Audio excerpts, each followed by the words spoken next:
tout début, il y avait que l'entraînement qui comptait. J'ai sacrifié ma vie, entre guillemets, de jeune, pas sortir, pas faire la fête, faire attention à ce que je mangeais pour cette période-là. Et puis je suis arrivé au jeu avec un socle et une équipe très soudée, une famille aussi avec qui tout se passait bien et tout le monde avait confiance en moi, j'avais confiance en eux. Et je pense que ça a été un peu aussi la clé de la réussite. Parce qu'aujourd'hui, tu as 25 ans quand même, je le rappelle. 25 titres mondiaux. J'ai mis beaucoup de choses en place, j'ai sacrifié beaucoup de choses aussi dans ma vie pour pouvoir réussir. Et le fait d'avoir cette médaille d'or et de faire le record du monde en plus, c'est un super souvenir. Parce que pour moi, un athlète, alors oui, il y a le physique qui compte, mais pour moi, c'est 80% aussi dans la tête. Et si jamais ça va pas dans ta vie à côté ou avec quelqu'un de ton staff, je pense que ce que tu produis après sur le vélo ou dans le sport en général, c'est moins bon.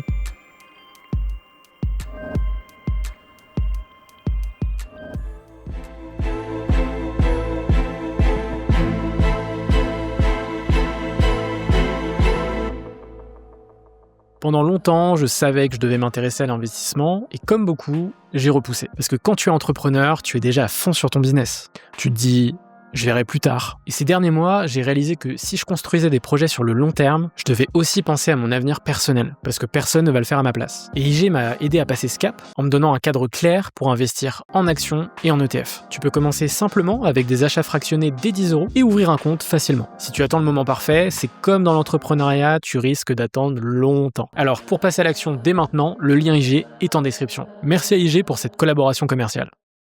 On adore dire que tout le monde part avec les mêmes chances, c'est faux.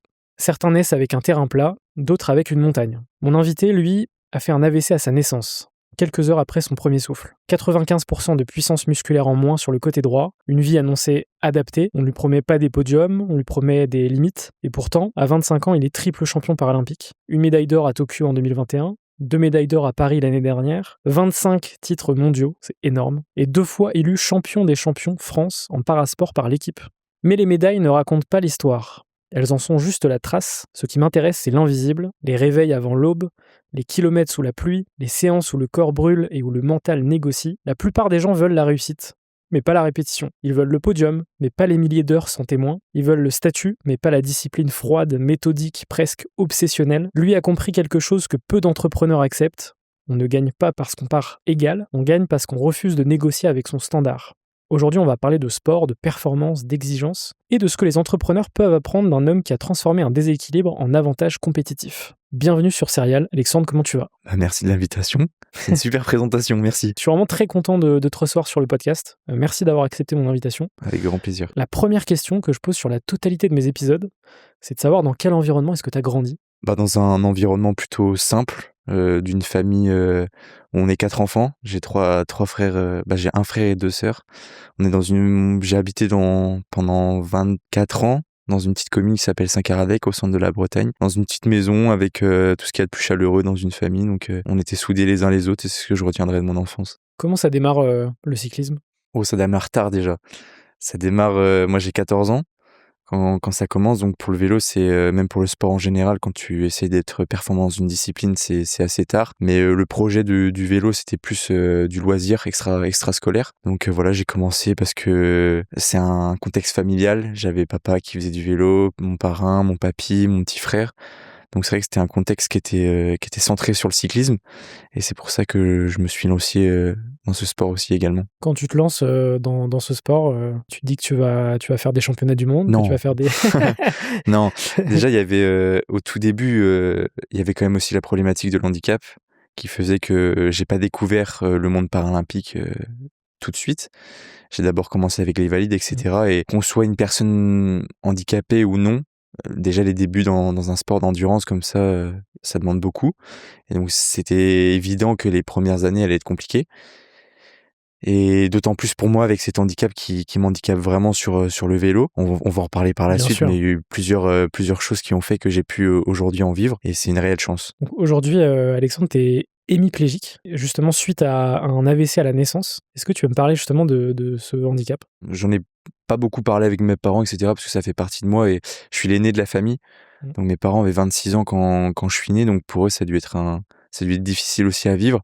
Mais ouais, c'est un accouchement difficile avec ma maman et suite à ça, il y a eu des lésions cérébrales. On s'est pas aperçu de ça tout de suite. C'est quand j'ai essayé d'apprendre à marcher, essayé d'apprendre à manger tout seul que Là, mes parents ont vu qu'il y avait quelque chose de pas normal malgré le fait que je sois le premier enfant. Donc, ils pensaient que j'étais un peu feignant à la base.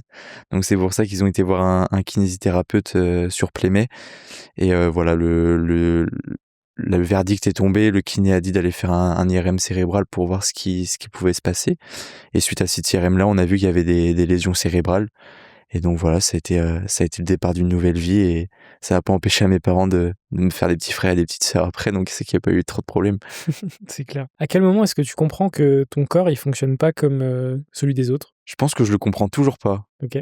Parce que vu que j'ai tout appris comme ça, pour moi en fait j'ai l'impression d'être totalement normal. Ouais, être normal entre guillemets, je sais pas trop ce que ça veut dire, mais j'aimerais bien faire une journée dans le corps de quelqu'un qui est soi-disant normal pour voir un peu ce que ça fait, mais j'ai toujours eu la chance que mes parents m'accompagnent aussi, ils me laissent faire énormément de choses pour apprendre. Et donc aujourd'hui, je me sens pas trop limité par cet handicap. Techniquement, t'as 95% de puissance musculaire en moins du côté droit. Ouais, en moyenne. Comment est-ce que ça se traduit en fait? Déjà, même moi, quand j'ai su les chiffres et tout, ça m'a paru assez fou. Parce que voilà, donc quand j'ai découvert le handisport donc j'ai fait quelques compétitions, il y a un système de classification qui rentre en place et donc j'ai commencé à l'échelle nationale. Et sur ma première course, j'avais pas effectué de classification parce que voilà, au moment où j'ai appelé la fédération, j'avais juste eu un calendrier, je m'étais pas renseigné trop sur le fait que selon le handicap, il pouvait avoir plusieurs types de catégories. Je pensais qu'on courait tous les uns avec les autres. Et donc je suis arrivé sur une compétition en France et mon papa m'a emmené. Et puis j'ai écrasé la concurrence. En vrai, c'était très chouette. Ça m'avait remis un peu confiance aussi avec tous les difficultés que j'avais avec le monde du valide. Voilà, c'était compliqué en termes de résultats. Et donc c'est à ce moment-là sur le podium, on m'a demandé ma catégorie classification d'handicap et j'ai été incapable de répondre. Donc ils m'ont mis dans une classification qui s'appelle C4. Donc pour faire simple aux gens, C5 c'est la catégorie la moins handicapée sur un vélo solo et C1 c'est la plus handicapée. Et à ce moment-là, avec un peu de timidité et tout, et pour pas avoir de problème avec personne, j'ai dit que c'était ok et que ce serait ma catégorie. Et de fil en aiguille, j'ai pu gagner des courses dans cette catégorie-là, rencontrer des gens formés qui étaient l'entraîneur du Pôle France, voilà, qui m'a ensuite dit d'aller faire une batterie de tests à l'hôpital. Et c'est à ce moment-là que je suis rentré avec un médecin dans une salle où il y avait une machine isocinétique pour comparer les différentes puissances entre le côté gauche et le côté droit. Et c'est là que j'ai vu qu'il y avait un écart assez important. C'est à ce moment-là que tu te rends compte que tu as 95% de puissance musculaire en moins, quoi. Ouais, parce que du coup, je me doutais qu'il y avait quand même une légère Mais perte. sans savoir le chiffre exact. Mais quoi. je me doutais pas que c'était autant à ce moment-là. Ouais, ok. Et comment est-ce que tu réagis? Enfin, tu te dis quoi à ce moment-là? Je comprends un peu mieux aussi pourquoi c'était un peu plus dur avec les valides. Et je me suis dit que ça changeait pas grand-chose et que peut-être, vu comment ça marchait bien en France dans cette catégorie-là, je me suis dit si j'arrive à passer en C3 ou peut-être en C2 plus tard, ça pourrait peut-être faire des choses intéressantes à l'international. C'est ce que tu réussiras à faire quelques années plus tard. Ouais, On en du parlera. coup, oui, c'est ce que j'ai fait avec ma rentrée au Pôle France en 2018. Ouais. J'ai pu assister à des compétitions internationales et c'est plutôt bien passé, ouais.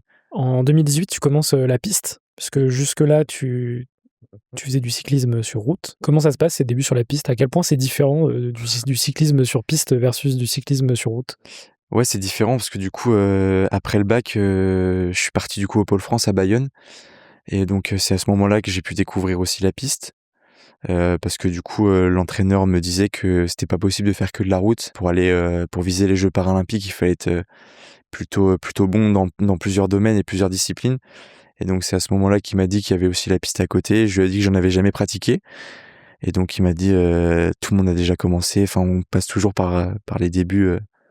Et donc il m'a fait entre guillemets mon baptême de piste et je m'en souviendrai toujours, je pense. Ouais. Ouais, c'est différent. Déjà le vélo n'est pas le même. Pignon fixe, donc on peut pas s'arrêter de pédaler, il y a pas de frein. Les virages sont quand même relevés en moyenne à 48 degrés. Donc non, c'est une technique complètement différente, mais ouais, Parce que sur piste, pareil, la piste, elle est... ouais, c'est assez énorme. On se demande même comment c'est possible de tenir dessus. Ouais. Mais voilà, avec les lois de la physique et tout, ça tient bien. Et quand on est sur le vélo, on se rend même pas compte que les virages sont autant inclinés. C'est vrai que c'est hyper impressionnant quand on voit ça d'un Ouais, moi le point de vue premier, extérieur. Moi le premier, quand je retourne dans un virage, avec l'expérience que j'ai aujourd'hui, que je regarde et je me dis mais comment c'est possible qu'on puisse faire ça, Mais c'est chouette et puis c'est ouvert. Enfin, pour moi, tout le monde peut le faire. Enfin, là, il y a une piste qui s'est ouverte à l'Oudéac, il y a énormément de baptêmes qui sont proposés. Il y a beaucoup d'entreprises, des jeunes qui font ça et ça plaît à tout le monde. Donc, c'est assez ludique, dynamique. Et je pense que c'est pour ça que ça plaît aussi. En janvier 2019, tu participes à ta première compétition internationale à Manchester, au sein du Pôle Espoir. Tu peux me raconter cette première compète internationale? Ouais, pour moi aussi, c'était chouette parce que c'était un premier déplacement.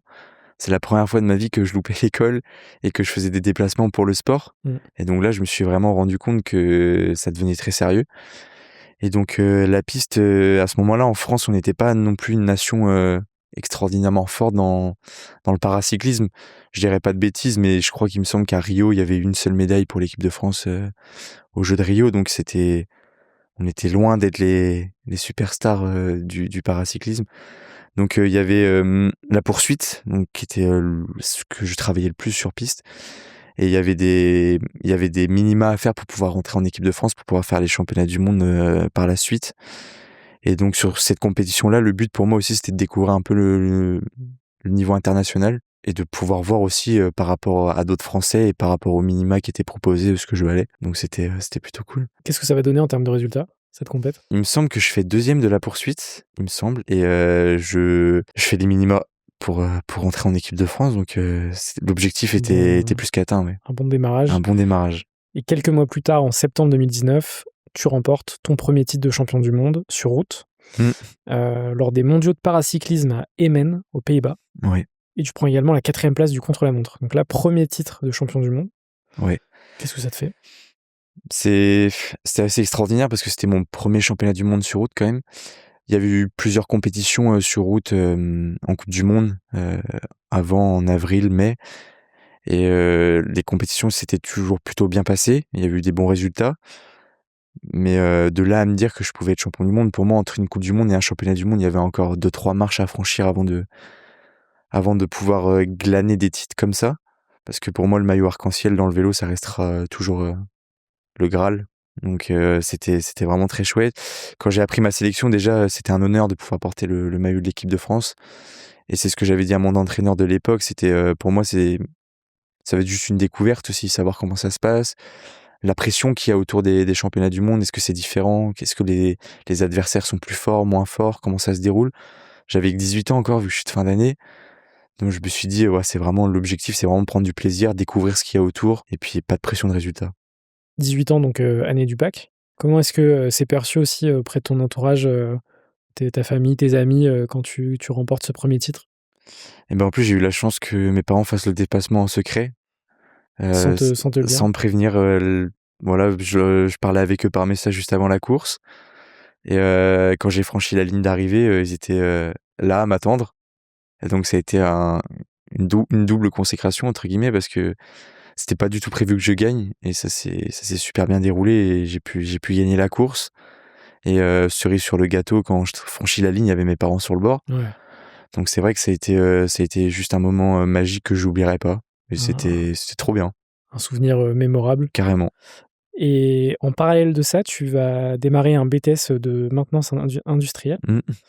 Ensuite, on arrive en 2020, donc il y a la pandémie, mondiale. À quel point ça t'impacte, dans ton sport ou Ouais, bah, déjà, j'ai eu la chance, à partir de 2018, au BTS à Bayonne, via le statut de haut niveau avec le pôle France, de pouvoir avoir des emplois du temps aménagés et donc de pouvoir aussi passer de 2 à 3 entraînements par semaine à pouvoir faire du vélo tous les jours. Donc ça a été pour moi un grand changement. Partir aussi de ma région natale où j'avais fait ça depuis que j'étais tout petit, j'étais jamais parti en voyage, enfin, j'avais jamais quitté ma famille, et là, du jour au lendemain, je suis parti 3 ans à Bayonne, en rentrant, 1 à 2 semaines par an chez moi. Donc c'est vrai que ça a été un gros changement, un bouleversement aussi. On était plusieurs au pôle et on a créé des complicités aussi. C'est peut-être ça qui m'a permis de me construire. Le pôle était aussi assez onéreux, donc j'ai dû faire un prêt à la banque avant de partir. Donc j'ai dû, entre guillemets, «miser» sur le fait que j'allais réussir. Je m'étais donné 1 an à ce pôle France pour, savoir si j'arrivais à percer ou s'il fallait que j'arrête. Et au final, bah, du coup, avec ce titre de champion du monde, je me suis dit que il ouais, fallait y aller à 100% et pas avoir de regrets.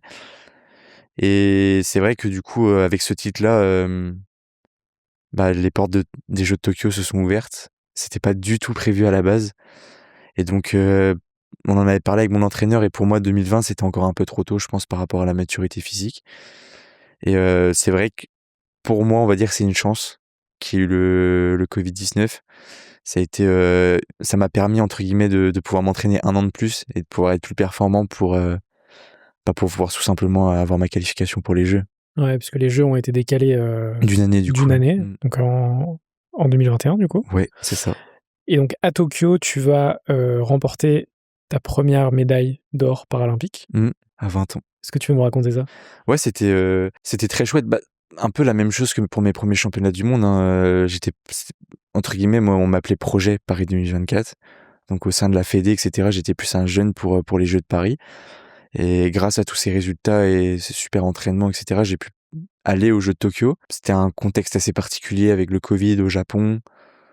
Et l'objectif pour moi, c'était plus de découvrir l'univers des Jeux parce qu'on me disait que les Jeux, c'était tous les 4 ans, à part, exceptionnel. Et du coup, l'objectif était plus de prendre un peu la température pour les Jeux de Paris, savoir comment ça se passait, le village, les médias, toutes ces choses-là qu'on n'avait pas l'habitude d'avoir en handisport qui d'un coup arrivaient. Je me suis dit, ça peut être une belle expérience aussi pour la suite et savoir comment ça se déroule. Et ouais, ça s'est encore une fois plutôt très bien passé. J'ai mis beaucoup de choses en place, j'ai sacrifié beaucoup de choses aussi dans ma vie pour pouvoir réussir. Et le fait d'avoir cette médaille d'or et de faire le record du monde en plus, dans un contexte assez particulier où il n'y avait pas de public, c'est des enceintes qui faisaient du bruit pour y simuler un public. Une Marseillaise chantée avec le staff, etc. Non, c'est un super souvenir. Ça devait être particulier. Ouais, c'était assez particulier, ouais. Donc là, on parle effectivement des compétitions, des résultats, des médailles, mais derrière ça, il y a évidemment, comme tu le dis, beaucoup de sacrifices. Ouais. Avant ça, tes semaines de travail, ça ressemblait à quoi véritablement? Des entraînements tous les jours, mais combien d'heures? Entraînement tous les jours et en plus, il fallait les mêler avec l'école parce qu'à ce moment-là, j'étais en plus encore en BTS. J'ai eu la chance de l'avoir en 2 ans, du coup, grâce au Covid. J'avais le droit de le faire en 3 avec le statut du haut niveau. Mais ouais, j'ai eu cette chance de pouvoir l'avoir en 2 ans grâce au Covid. Et c'est vrai que du coup, les journées étaient plus rythmées. Le matin, j'allais à l'école. L'après-midi, il y avait entraînement. Le soir, il y avait muscu. Et puis, après la muscu, je rattrapais tous les cours de la journée. Plus je faisais mes devoirs. Donc, c'était un rythme de vie assez soutenu. Mais j'étais content quand même de pouvoir aller en cours pour garder ce côté social quand même. Ouais. Parce qu'on est très vite mis dans une bulle, très vite renfermés les uns avec les autres. Je dirais pas dans une configuration un peu malsaine, mais on est tous les uns avec les autres tout le temps. Et il y a des fois, on a besoin de voir du monde quand même et de sortir. Et je pense que le fait d'avoir l'école à côté, ça m'a quand même bien aidé. Ça te permettait de te changer les idées aussi. Ouais, et de penser à autre chose aussi que le sport, parce que j'aime vraiment beaucoup le sport, mais ouais, j'aime bien aussi faire d'autres choses, voir des gens et tout. Ça me permet de me libérer la tête et de penser à autre chose. Donc ça, c'est la partie sport, mais j'imagine la partie nutrition aussi. À quel point c'est strict? Ouais, le fait d'avoir grandi tout aujourd'hui, on pourra en reparler plus tard. Mais c'est vrai que quand on était au pôle, on faisait un peu n'importe quoi. On était un peu dans les prémices de la nutrition. Ça venait d'arriver en France. Enfin, c'était différent et au pôle, on n'était pas vraiment accompagné là-dessus. On était dans un endroit, c'était un peu bizarre. C'était dans une maison en fait du coach qui louait à la Fédé et ça faisait passer pour un pôle France. Donc on était tout en autonomie. On faisait la cuisine, on faisait le ménage. Enfin, une coloc géante, quoi. Une coloc géante. Mais c'était incroyable du coup parce que on était soudés les uns les autres et tout entre athlètes. Parce qu'avec le staff, c'était un peu plus compliqué pour certaines personnes. Mais non, c'était vraiment très chouette et du coup, j'ai toujours gardé des contacts avec une personne en particulier. C'est devenu un ami proche aujourd'hui. C'était mon collègue de chambre, donc non, vraiment, ça a permis de créer des liens. Et du coup, à ce moment-là, on était plus dans pour être cycliste, il faut être le plus léger possible. Et qui dit plus léger possible, dit moins manger possible. Mais qui dit moins manger, dit moins de carburant, donc moins fort sur le vélo. Oui, il faut un donc juste on était milieu, vraiment rentré dans un truc malsain. Et à ce moment-là, je savais pas ce que c'était encore, mais j'ai développé des TCA de ouf à ce moment-là. Tu peux m'en parler justement? Des TCA? En vrai, en gros, tu te disais, on se privait tellement. Ouais. En fait, par rapport à ce qu'on mangeait, par rapport à la quantité de sport qu'on faisait, on mangeait vraiment pas assez. Oui, par rapport à toutes les calories que carrément. Alors oui, on perdait du poids, ça c'est sûr. Mais du coup, il y avait après des séances très difficiles où du coup, ce qu'on mangeait, puis vu qu'on était tous à table avec le coach et tout, t'avais peur de te resservir si t'avais faim. Parce que tout de suite, il y avait des regards. Puis si jamais après t'étais moins fort à l'entraînement, ils disaient bah t'avais qu'à manger moins. Enfin c'était un truc un peu malsain quand même. Ouais. Et du coup bah avec mon collègue de chambre, bah du coup nous on allait après les cours, du coup bah c'est pour ça que j'aimais bien aller en cours, je pense aussi. C'est qu'il y avait une supérette à côté du lycée où j'étais, et du coup bah on allait tout le temps à la supérette Prenez des tous les jours, provisions. et on prenait des provisions terribles pour le soir, et du coup bah on mangeait la petite quantité du soir, plus après quand on allait dans la chambre, bah, on mangeait des biscuits, du chocolat à fond, et ça nous permettait de maintenir les niveaux, et on s'est fait avoir parce que du coup on prenait du poids sur la balance, mais on était plus fort sur le vélo. Donc c'est ce que j'ai essayé d'expliquer à l'entraîneur du moment, mais je crois il avait pas compris que c'était comme ça que ça marchait. Et ça, tu l'as conscientisé après ou à ce moment-là, tu te disais déjà, c'est pas normal Non, je l'ai pas dû. En fait, j'étais jeune et tout Ouais, encore, et même il me disait que c'était pas bien ce que je faisais et tout, et du coup bah moi comme un oui. jeune et qui Tu te écoutait dis, les consignes et bah, qui OK, avait c'est qui la avait norme. sacrifié un peu sa vie pour ça aussi. Du coup, j'étais Ouais, parti de chez mes parents, et puis c'était à ce moment-là, c'était un peu comme un, enfin, il y a que lui que j'écoutais ouais, OK. finalement, parce que tous les autres à côté qui essaient de me donner des consignes, c'était des cons. Donc on était vraiment ouais, dans une secte un peu, hein. Au début, quand j'allais en équipe de France après et que l'entraîneur national me disait: «Mais c'est une secte ton truc, vous êtes des fous là-dedans». Bah, moi je le prenais pour un fou, parce que je me suis dit: «Mais non, tout ce qui se passe c'est normal». Ouais. Alors c'était pas du tout normal ce qui se passait, mais quand on est jeune et qu'on a qu'un exemple et qu'on voit Oui, on pas n'a ce pas qui se on n'a pas passe, d'autres référentiels, ouais, bah c'est pour qu'après qu'on se dit qu'effectivement, c'était peut-être pas que forcément, c'était normal. n'importe quoi et ça devrait même pas exister. C'est clair et on revient, aux Jeux paralympiques de Tokyo. Mmh, Donc c'est finalement tes 1ers jeux. ouais. Tu en as parlé très rapidement, mais il y a effectivement des nouvelles choses, qui débarquent pour toi, notamment le côté médiatique. Comment est-ce que tu vois tout ça arriver? Le côté média, faire des interviews, répondre aux questions? Bah, l'avantage, c'est que Tokyo, ça a été encore à peu près parce qu'il y avait le décalage horaire. Dû au Covid, pas beaucoup de journalistes sur place.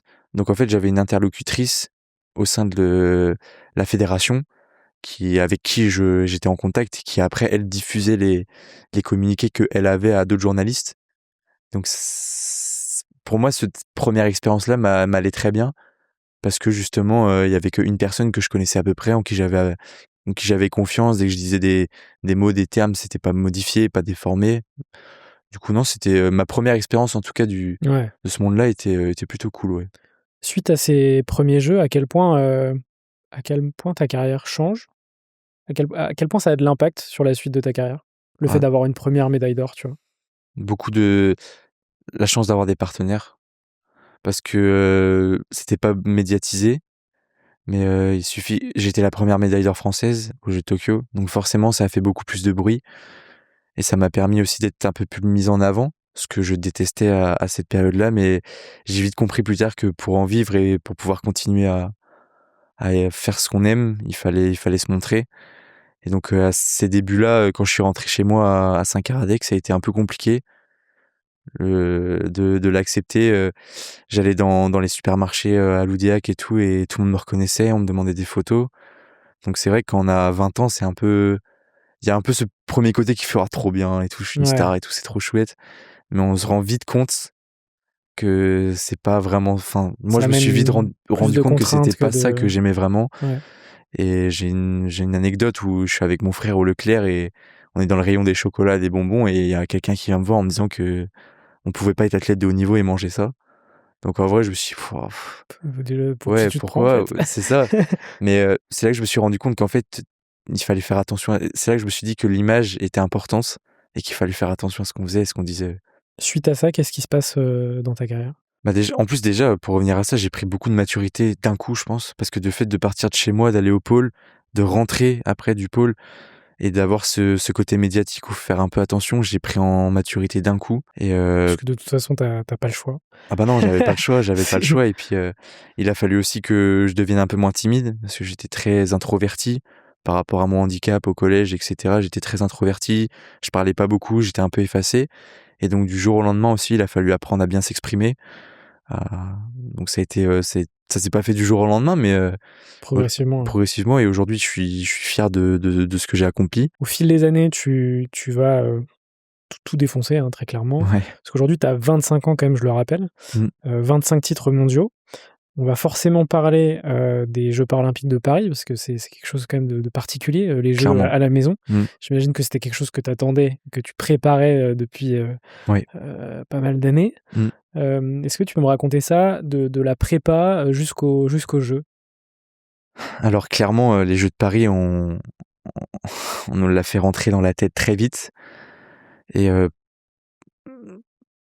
franchement, ça a été, ma raison de vivre très clairement pendant des Jeux de Tokyo, jusque de 2021-2024. Très clairement, c'est ce pourquoi je me levais le matin, ce pourquoi je m'entraînais, ce pourquoi j'avais envie de m'entraîner et à la fois, j'avais un peu peur parce que je me suis dit: «Comment ça va se passer? Est-ce que les gens vont aimer?» C'est là est-ce que le handisport va vraiment plaire aux gens? Et est-ce qu'il y aura des gens dans les tribunes et cetera? Donc tout début, il y avait que l'entraînement qui comptait. J'ai sacrifié ma vie, entre guillemets, de jeune, pas sortir, pas faire la fête, faire attention à ce que je mangeais pour cette période-là de ma vie et du coup, beaucoup d'entraînement. J'ai changé aussi du coup, je suis parti du pôle France parce que c'était devenu trop malsain et du coup, après les Jeux de Tokyo et j'ai fait une petite dépression. J'ai dû changer de staff. Enfin, du coup, je me suis reconstruit une équipe autour de moi avec des gens avec qui j'avais vraiment envie de travailler parce que je m'étais rendu compte que il y avait des gens avec qui ça passe, des gens avec qui ça passe pas. C'est comme ça fait partie de la vie aussi Tu as compris que l'entourage, c'était et un socle ultra important c'était ce qu'il y avait de pour plus la suite. important, Ouais. psychologiquement pour être le plus fort possible. Parce que pour moi, un athlète, alors oui, il y a le physique qui compte, mais pour moi, c'est 80 aussi dans la tête et si Ouais. jamais ça va pas dans ta vie à côté ou avec quelqu'un de ton staff, je pense que ce que tu produis après sur le vélo ou dans le sport en général, c'est moins bon. Donc c'est ce que j'avais dit à mon nouvel entraîneur quand j'ai récupéré, quand on a commencé à travailler ensemble. Voilà, je veux me créer une équipe autour de moi avec des gens en qui j'ai confiance. Et puis, sur ces 4 années, 3 années, du coup, je me suis construit un socle, une bonne base avec des personnes qui sont arrivées, d'autres qui sont reparties parce que je me suis rendu compte que il y avait mieux ou que ça passait pas et que ça faisait partie de la vie tout simplement. On n'était pas fait Ouais. pour tous s'entendre. Et puis je suis arrivé, au jeu avec, un socle et une équipe très soudée, une famille aussi avec qui, tout se passait bien et tout le monde avait confiance en moi, j'avais confiance en eux et je pense que ça a été un peu aussi la clé de la réussite. Et donc tu arrives au jeu, tu es dans quel état d'esprit? Un peu de stress? Beaucoup? Pas forcément?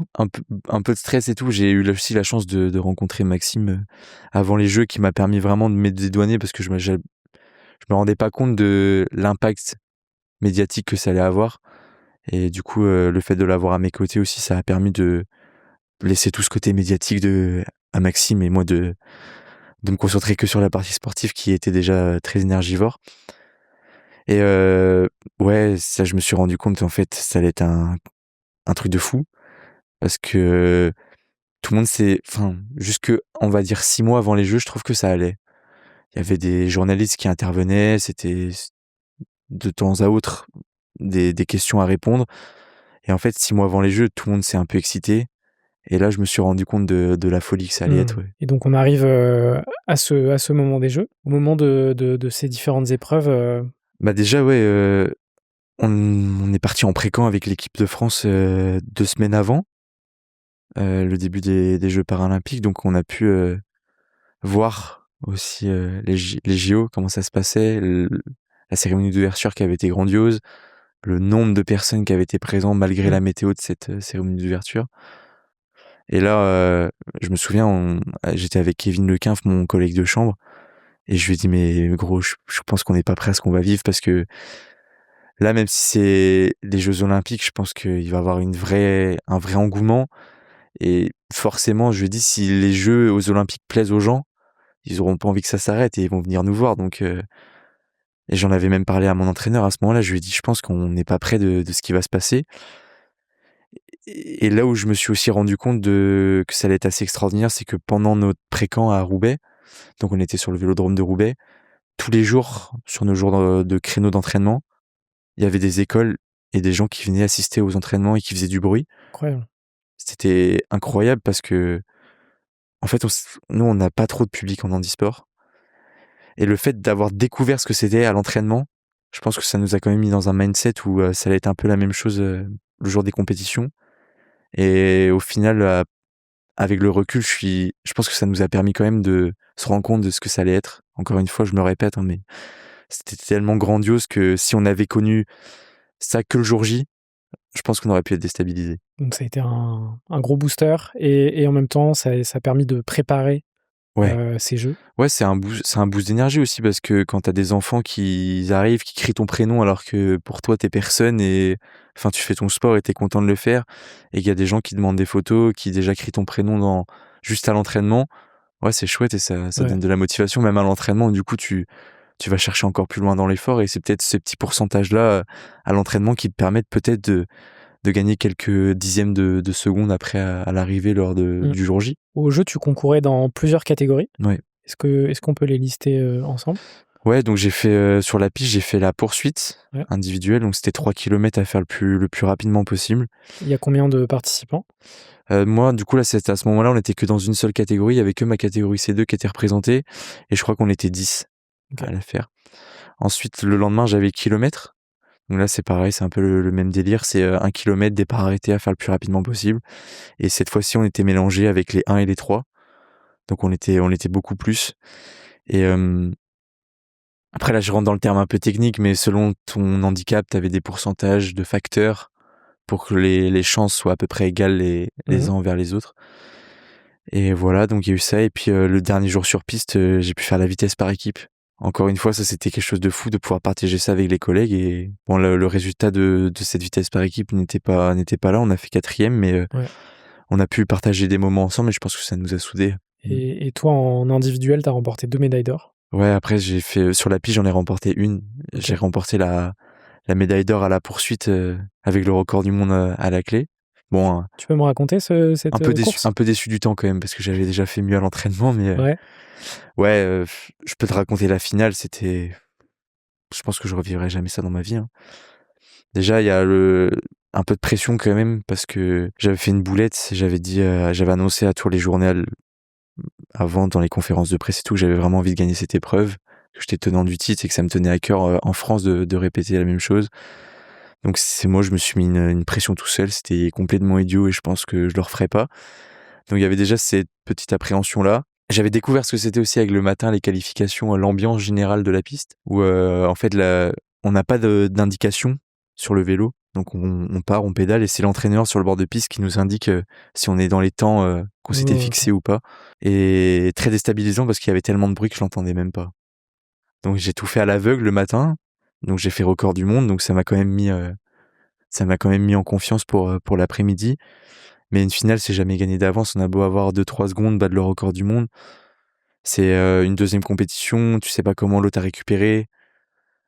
Moi, j'avais des étoiles plein les yeux, j'étais pas trop dans la compète. Le midi, j'avais mangé au self et tout, et j'étais encore sur le fait de ce qui s'était passé le matin, c'était grandiose. Donc il a fallu vite se remettre dans la bulle.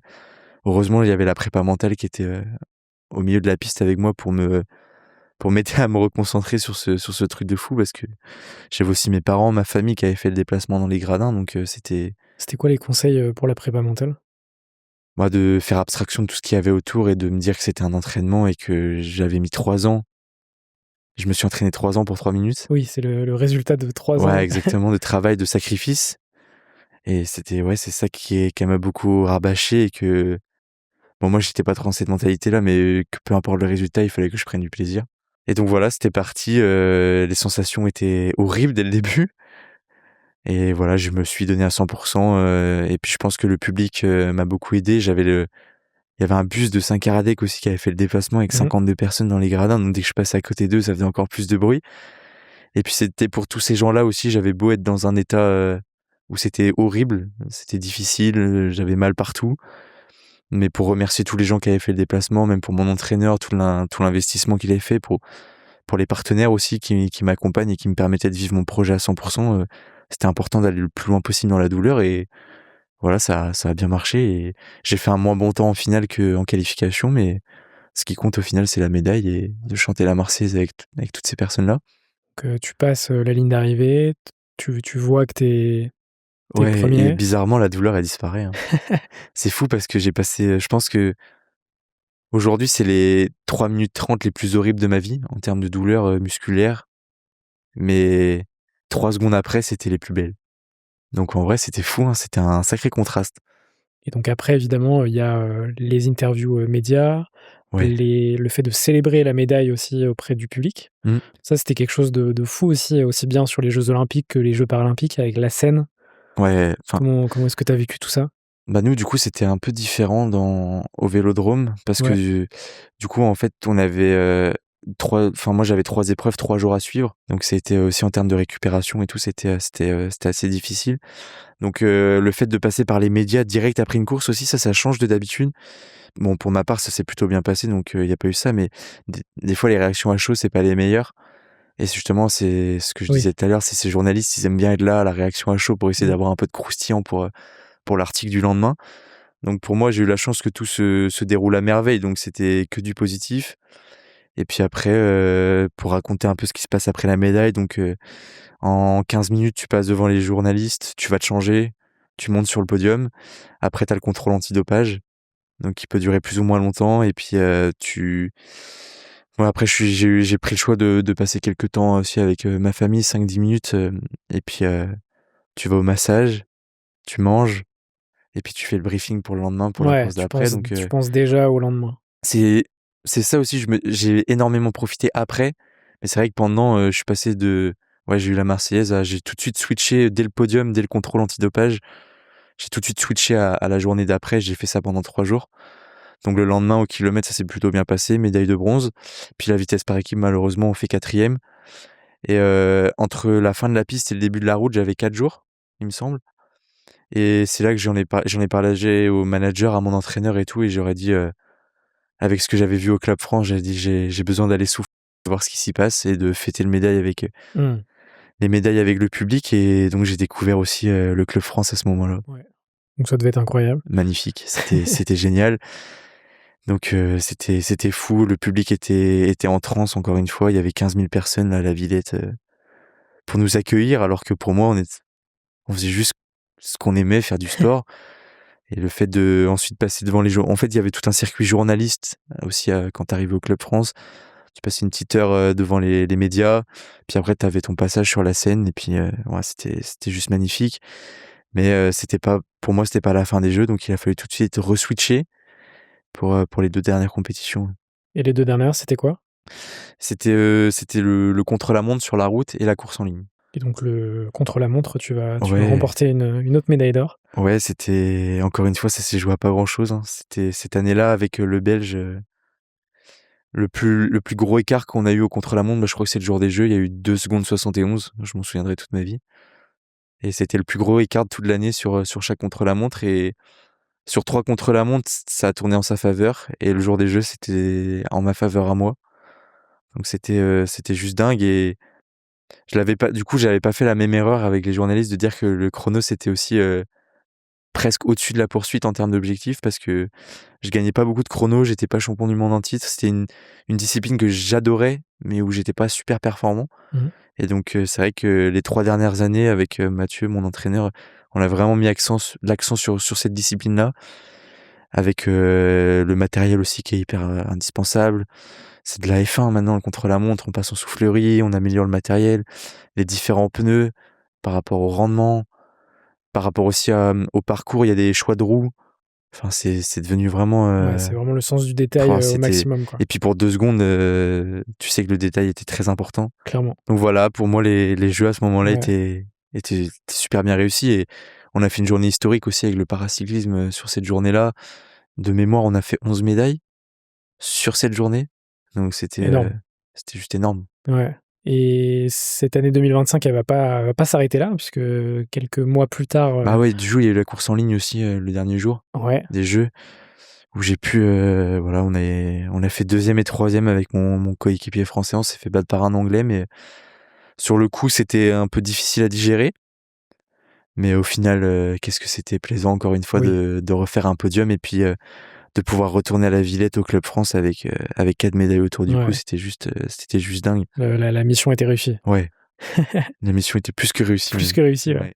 Quelques mois plus tard, tu participes, aux championnats du monde de Rio. Et il y avait même, si je dis pas de bêtises, 3 semaines après ou un mois après, il y avait des championnats du monde sur route aussi. OK. Et ceux-là, ils avaient été très compliqués parce que, ben, je vais pas mentir et tout, après les Jeux, j'ai fait la fête, hein. J'ai histoire vraiment, de fêter ça. ouais, puis ça faisait tellement longtemps qu'on était privés aussi de ça. En fait, je me suis dit, c'était tellement l'objectif de ma vie que j'avais tout mis en place et tout. Et au moment où cet objectif-là a été placé, j'avais besoin de souffler. Et les championnats du monde d'après, c'est horrible ce que je veux dire, m'avaient beaucoup moins d'importance. Et je me suis dit, bon, si je suis moins performant le jour-là, c'est pas grave, mon année sera réussie quoi qu'il arrive. Et donc, je me suis fait battre au contre-la-montre, cette fois-ci à pleine couture. Et j'ai quand même réussi à gagner la course en ligne. Donc, c'était 2 mois là qui étaient extraordinaires à Ok. vivre. Mm. Et ensuite, les championnats du monde à Rio en fin d'année, Ouais, où là, tu vas une nouvelle fois tout niquer. oui, ouais, c'est vrai. Ah non, c'était chouette, hein. Puis un déplacement au Brésil, etc. Fin d'année comme ça, Ouais, c'est toujours plaisant aussi. Puis on retrouve les copains. Et vu qu'on est en fin d'année sur la piste, il y a un peu moins de pression aussi. Ouais, c'était bien. Et puis après, on avait profité aussi un peu pour aller visiter, créer une cohésion de groupe. Et c'était vraiment un chouette déplacement, ça aussi.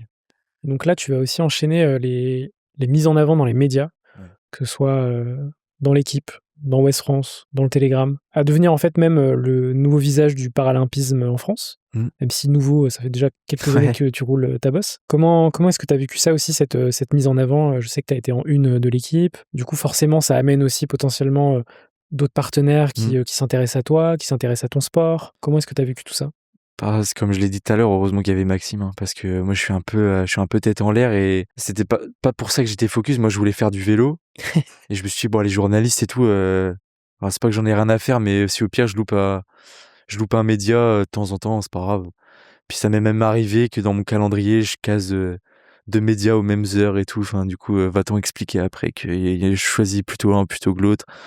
Donc c'est pour ça que Maxime m'a vraiment beaucoup aidé là-dessus aussi à organiser mes journées, organiser mon emploi du temps pour essayer de répondre à toutes les attentes des journalistes.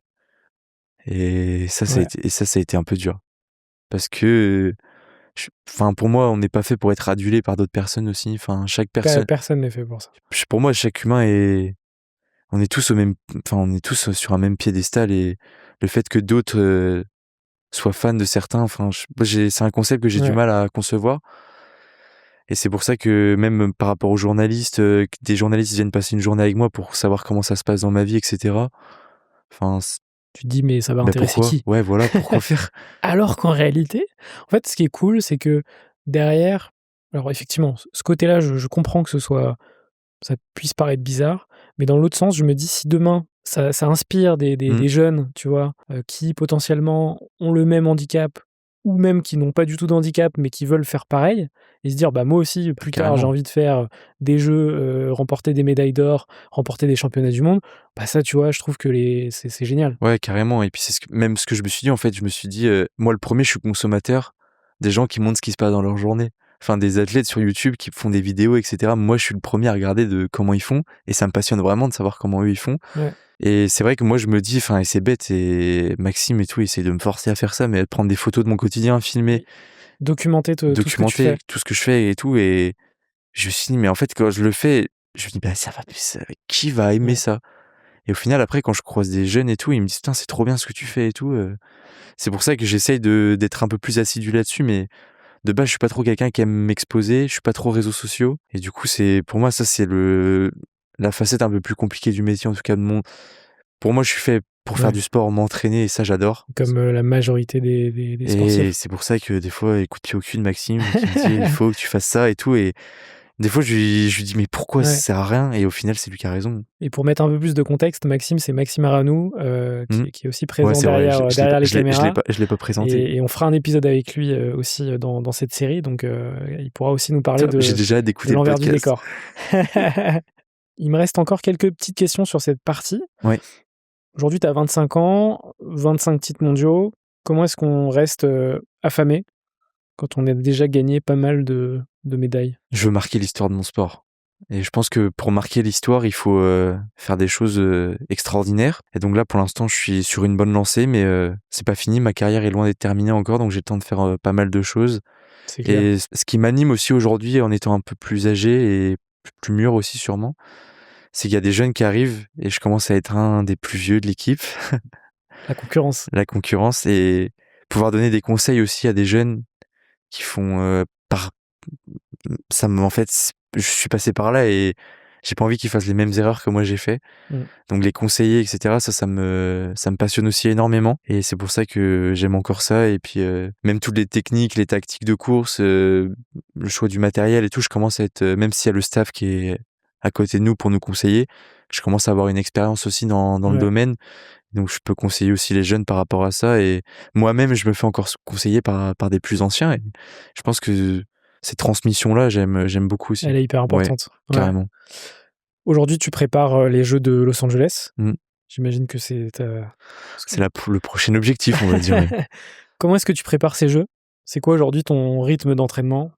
C'est quoi tes semaines classiques, entre guillemets? C'est toujours un peu pareil que pour les Jeux de Paris. En fait, ça a bien marché. Donc, c'est ce que j'avais dit à Mathieu, mon entraîneur, c'est que pourquoi changer quelque chose qui a bien marché? La seule chose qu'on a remis un peu plus en place, c'est beaucoup plus de volume d'entraînement. Parce que là, maintenant, aujourd'hui, j'ai de la chance d'être avec une équipe valide aussi à côté, une N1 au Vélo Club Pays Loudéac, qui me fait confiance sur des très belles courses. Je pars d'ailleurs la semaine prochaine là, sur les plages andiennes, qui est une super course de début de saison.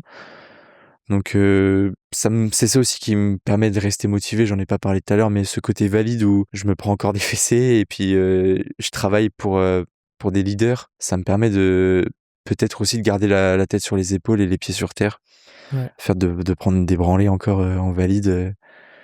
Et puis ça me permet encore aussi de progresser. Et ouais, c'est ce qui aujourd'hui, c'est pourquoi je m'entraîne aussi beaucoup.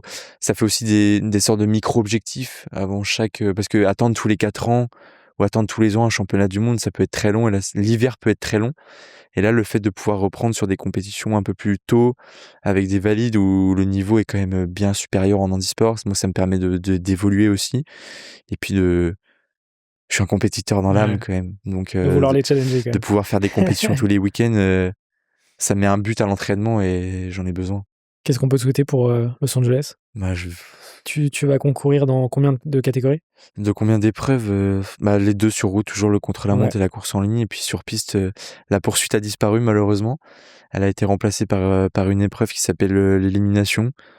Donc il y aura élimination, il y aura un scratch aussi. Donc le scratch, c'est 50 tours à faire et puis le premier arrivé gagne. Ok, excellent. Et il y aura toujours ce fameux kilomètre et cette vitesse par équipe. Donc, et l'élimination, c'est quoi?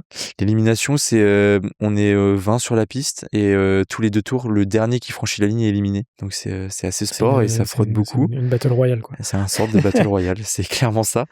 Donc ça fait ils ont enlevé une épreuve, l'épreuve phare, celle qui me correspondait le mieux, et ils en ont rajouté 2. Donc maintenant ça va faire 6 épreuves. Donc il va falloir prendre encore un peu plus de caisse, de volume.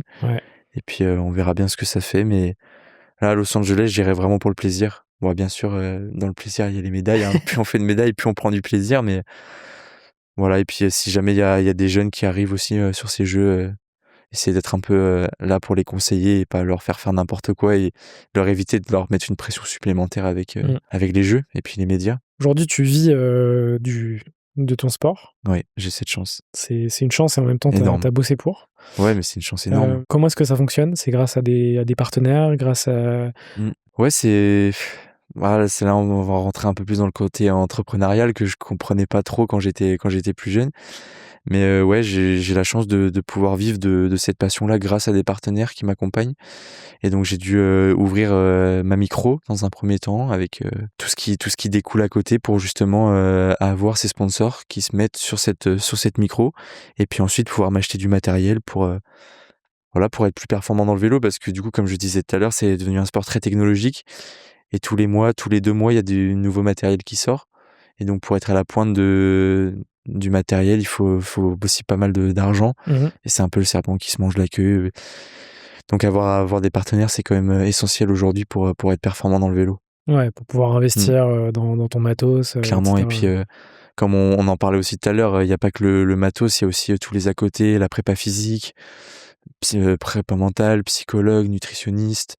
Enfin, il y a kiné. Enfin, j'ai vraiment tout quelque chose de global. Hein. Ouais, et ça coûte un peu d'argent aussi. Donc même si l'ANS a mis en place des MRP, des maisons régionales de performance dans chaque région qui nous prennent en charge, ce genre de choses, c'est quand même le coût de la vie est devenu assez onéreux aussi, il faut pas se mentir. Donc le fait d'avoir des gens comme ça qui nous fassent confiance à travers le sport, c'est essentiel.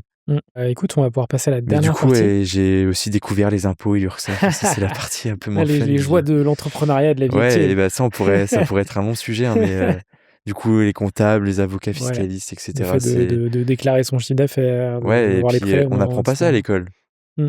Non, exactement, on Du coup, t'apprend pas du tout ça, quand tu prends des tu t'apprends sur le tas et tu prends des douilles et tu apprends ça dans la vie. au fur et à mesure, ouais. Exactement, ouais. Ça vraiment, je te rassure, c'est tous les entrepreneurs, c'est pareil. Ah bah, non, bah, là, il m'est C'est arrivé des péripéties ces derniers temps, ouais, ouais, en fait, c'est un métier et je trouve enfin, ça, c'est un autre sujet encore et je pense qu'on pourrait avoir un long débat là-dessus aussi.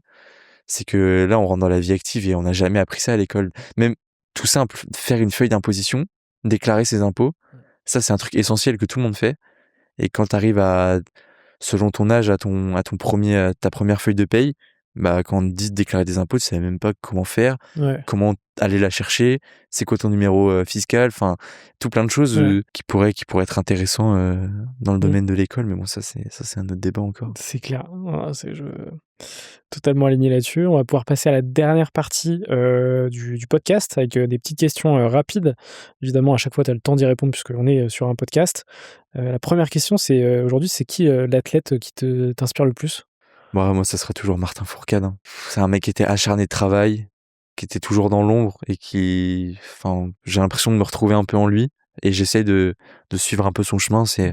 C'est un exemple, c'est un modèle pour moi et ouais, enfin, pour moi, c'est le GOAT de son Ouais, sport OK, et puis c'est le GOAT en général et après là, tu vois, une nouvelle tête qu'on a découvert aux Jeux de Paris, c'est Léon Marchand aussi bien sûr, exceptionnel. et pour avoir un peu discuté et tout avec lui, c'est vraiment quelqu'un d'humain et avec qui j'ai beaucoup aimé discuter aussi. Ouais. On n'a pas beaucoup échangé, mais les 2-3 mots qu'on a pu échanger, ça m'a vraiment passionné donc ouais, je continue à le suivre, ouais. La discipline la plus sous-estimée selon toi? En cyclisme? Ouais, Bah, je pense que le cyclisme en général, c'est sous-estimé, hein. Le sport en général de haut niveau, c'est sous-estimé.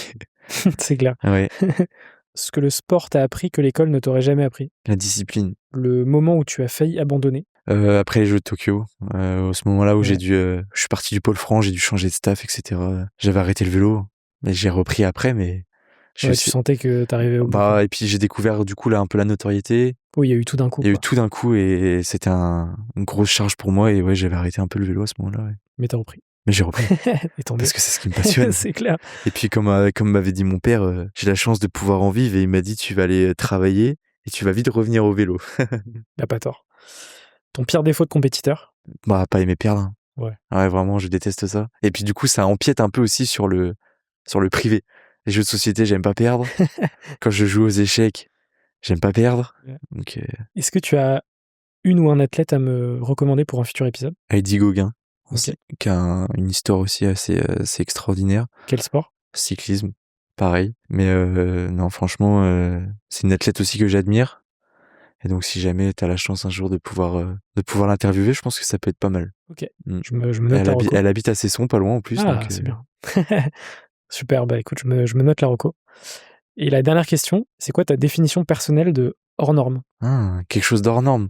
C'est un truc que tu peux pas faire, qui arrive qu'une fois dans ta vie et que si tu t'en donnes les moyens pour l'avoir. Bah, écoute, ce sera parfait pour, conclure ce podcast. Incroyable. Merci beaucoup Alexandre, j'espère que ça t'a Merci. plu. Ah, c'était extraordinaire. Je veux que ça continue jusque ce soir. Moi, en tout cas, ça m'a beaucoup plu. C'était très cool de te recevoir sur le podcast. On te souhaite évidemment un maximum de réussite sur tes prochaines compétitions, pas Merci. seulement Los Angeles. Pour la Merci. suite de ta carrière, évidemment. On va suivre ça très attentivement. Et puis, on te dit à très vite. Et bah, avec grand plaisir de revenir en tout cas s'il faut. Moi, je pourrais parler toute l'après-midi. Trop cool, merci beaucoup. Ciao, Merci. ciao.